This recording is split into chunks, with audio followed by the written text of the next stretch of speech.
নমস্কার, আমি বন্দনা। আমার কিচেনে আপনাদের সবাইকে স্বাগত জানাই। আবারও এসে হাজির হয়েছি আলু দিয়ে কাতলা মাছের পাতলা ঝোলের একটি রেসিপি নিয়ে। দেখে নেওয়া যাক আজকের এই রেসিপিটি। আলু দিয়ে কাতলা মাছের পাতলা ঝোল তৈরি করার জন্য এখানে আমি 6 পিস কাতলা মাছ নিয়েছি, আর তার সাথে রয়েছে মাথা। মাছ পরিষ্কার করে ধুয়ে নিয়েছি। সবার প্রথমে দিয়ে দিলাম হলুদের গুঁড়ো, আর লাগছে স্বাদ মতো লবণ। লবণ হলুদ মাছে বেশ ভালো করে মেখে নেব।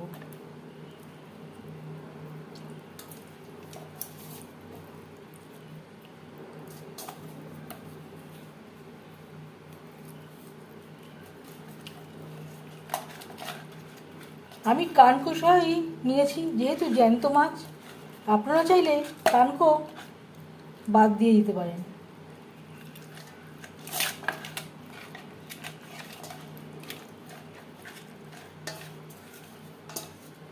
বেশ ভালো করে লবণ হলুদ মেখে নিয়েছি।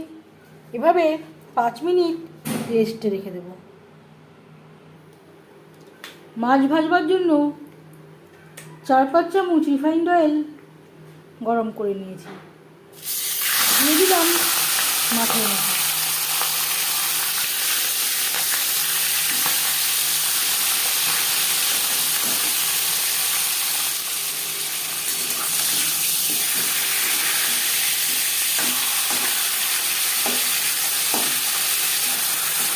মাছের মাথা একটা সাইড ভাজা হয়ে গেলে অপর সাইডটা উল্টে দেবো।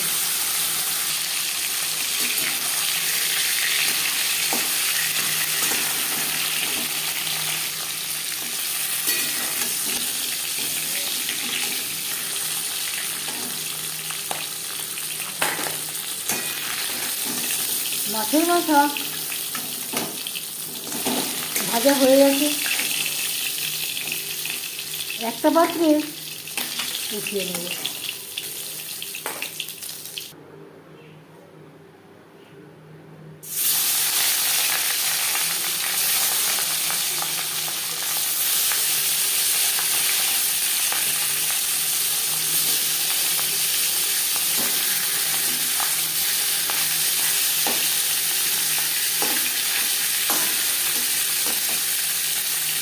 আর নিয়েছি 3টে আলু। আমি সেদ্ধ করে নেওয়ার পর ডুমো করে কেটে নিয়েছি। ছোটো সাইজের 4-5টা টমেটো। মাছ ভেজে নেওয়া কড়াইতে আবারও তেল দিয়েছি। দিয়ে দিলাম একটা তেজপাতা। তেজপাতা আমি টুকরো করে নিয়েছি। আর দিয়ে দেবো 5 ফোড়ন। আমি রান্নাটা কম তেলে করছি, আপনারা চাইলে এর থেকে বেশি তেলেও করতে পারেন।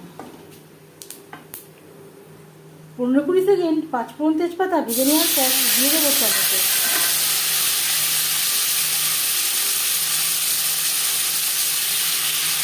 আর লাগছে 1 টেবিল চামচ আদা বাটা, কাঁচা লঙ্কা বাটা।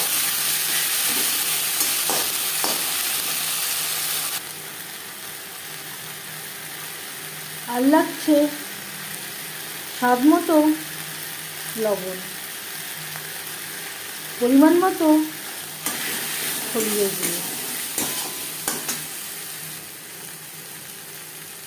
হাফ চামচ জিরের গুঁড়ো, 1 চামচ ধনের গুঁড়ো। এখানে আমি ভাজা জিরে ও ধনের গুঁড়ো ব্যবহার করছি। আর দিয়ে দেবো জল, মশলা কষানোর সুবিধার জন্য। 3-4 মিনিট মশলা কষিয়ে নেওয়ার পর দিয়ে দিলাম আলু। মশলার সাথে আলু বেশ ভালো করে মিক্সড করে দেবো। মশলার সাথে আলু আরও 3-4 মিনিট রান্না করব। 4-5 মিনিটের জন্য আমি ঢেকে দিয়েছিলাম। রান্নার স্বাদ অনেকটাই নির্ভর করে মশলা কষানোর উপর। লো ফ্লেমে যদি অনেকটা সময় ধরে মশলা কষানো যায়, রান্নার স্বাদ খুবই ভালো হয়।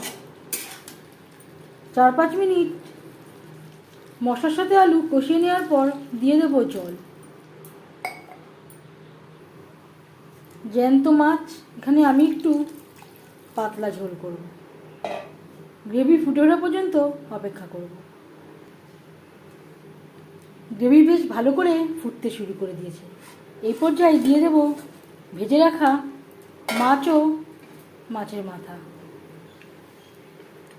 এই রেসিপিটি আমি কাতলা মাছ দিয়ে ট্রাই করলাম। আপনারা আপনাদের ইচ্ছে অনুযায়ী অন্য যে কোনো মাছ দিয়ে ট্রাই করতে পারেন। গ্রেভির সাথে মাছ ও মাছের মাথা বেশ ভালো করে মিক্সড করে দেব। 4-5 মিনিট রান্না করব। 4-5 মিনিট রান্না করে নেওয়ার পর এবার যাচ্ছি ফাইনাল স্টেপে। সবশেষে দিয়ে দেব 1 মুঠো ধনেপাতা কুচি। এই পর্যায়ে আপনারা চাইলে গরম মশলা পাউডারও অ্যাড করতে পারেন। আমি আর গরম মশলা ব্যবহার করছি না। গ্যাসের ফ্লেমটা বন্ধ করে দেব। 5 মিনিট থেকে স্ট্যান্ডিং টাইমে রাখবো। আলু দিয়ে কাতলা মাছের পাতলা ঝোল রেডি সার্ভ করার জন্য। এই মাছের ঝোলের রেসিপিটি কেমন লাগলো অবশ্যই জানাবেন কমেন্টের মাধ্যমে।